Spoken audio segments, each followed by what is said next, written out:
Hi there, LinkedIn family. Jonathan here from Some Talented People. And today's video is about a lady called Olive Hickmott. Now, for many years, I was coaching children in primary school in neuro-linguistic programming, NLP, and I had been without helping a child for nearly a year at one point, was desperate to offer some service. Basically, I take the view that my life belongs to the whole community, and if I can help people while I'm here, then it's my pleasure to do so. So I had been tangentially introduced to Olive before, and I then found myself volunteering in a special educational needs secondary school. And there was a group of children, boys, 2 girls and I think 8 or 10 boys in the class. And these were the children that were described as having behavioural difficulties. So 'tis the way of education and the way of neurotypical people to see difference and claim that that is the problem. Well, I don't think so, frankly. So I'm watching these kids who come in after the weekend and they're chatting and laughing and funny and engaging and lively and bright and energetic and just full of just this amazing spirit. And then for 3 or 4 weeks on the trot, I'd sit there in the classroom as they had to write out and read what they'd done for the weekend.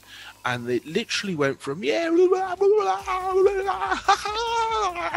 to I went to the park. And I'm sitting there going, holy fucking shit, you haven't got behavioural problems. You can't interact with society. Your literacy skills are so poor that in order to cover it up, you misbehave. And so I went about trying to find a way to resolve this issue. And I came across Olive Hickmott's website and her YouTube channel. I will put a link to it. And in that channel, it has various things about dyslexia. And I watched the videos and I thought, oh, yeah, that makes sense. Spoke to Olive on I think we were using Skype at the time, but spoke to Olive and I said, listen, I'm volunteering in this school. The kids seem to have literacy issues. What should I do? And she said, buy my book, which I then did. And as I read it, a number of things became apparent. The first thing that became apparent was that I am in fact dyslexic myself. I'm slightly too old to have been given the label, so we were just shoved into the class with all the kids of various ailments that didn't perform in the normal way, and I failed English GCSE. I got a 1 for the oral, but an F for the written. Couldn't spell, couldn't punctuate, couldn't do anything like that. Absolutely useless. So I'm reading this book, and this book tells about visual spelling, which is an NLP spelling technique that they've modeled before. And basically what it is that you see in your mind's eye the word written down. So basically in schools at the moment, we teach phonics, so the sounds and groupings of letters. But if you think about it, and clearly no one ever does, you can't even spell the word phonics phonetically, because you spell it with an F, not a PH. Now, this staggering lack of awareness by everyone in education is striking to me. And I went about creating a program to try and teach these children to spell visually. And ultimately, Olive was kind enough to teach me in her process.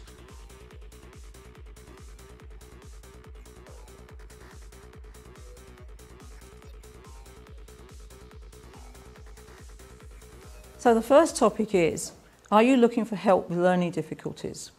How can we assist you or your family? You frequently see children in primary school who have one or more challenges, and it might be highlighted in their school report or their school consultation. So in primary school, we've already got problems.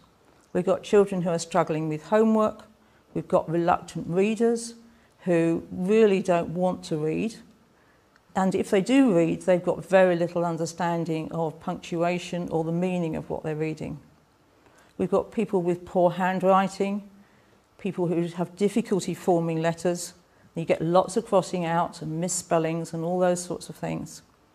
And you get a very short attention span and lack of confidence, and they can't sit still and they're very stressed. So up to the age of, we've already seen this before the age of 7, and it carries on in primary school, which in the UK is up to the age of 11. So you've got children in school who are really not happy, they're frustrated and they're exhausted with this stress. So how many children do you know who are like this? Then they move on to secondary school and the thing gets worse. They're struggling to learn, remembering information. They've got big challenges with revision and exams. They're disinterested in learning.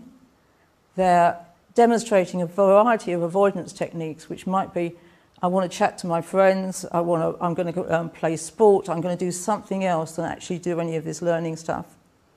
By this time, normally letters and numbers are actually moving on the page. And this is a really interesting phenomenon because most people don't even realise that they're doing that. They have been living with letters and numbers moving on the page so long, they don't realise that this doesn't happen with other people. If they copy down from the board, it's slow and inaccurate. They get a complete disinterest in reading. And I have to say, I can relate to this one because I never read a book for interest until I was the age of 35. So I missed all those kids' books in school that my kids have had the pleasure of reading. I missed out completely.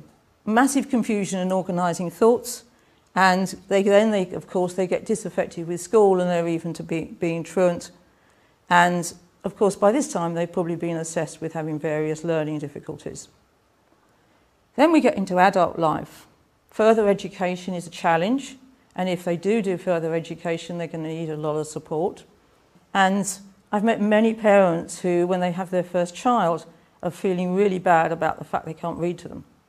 That's one of the crunch points that people often go, I think I need some help with doing something about this. And of course they can't help them with their homework, and they'll probably try avoiding going anywhere near a child doing their homework. Keeping your job might be a nightmare, and you get even more confusion. And all this at the same time as having some exceptional skills. And so there's these two aspects of this going on, is one which is very confusing and one which is exceptional skills. And according to the Department of Education, many of those things I've been talking about are associated with dyslexia, but they don't have to be. So you've got this very confused person here who's got masses and masses of stuff going on in and above their head. They can't concentrate, and down here on the planet, when they're being asked to concentrate in class, they really are trying to do something else.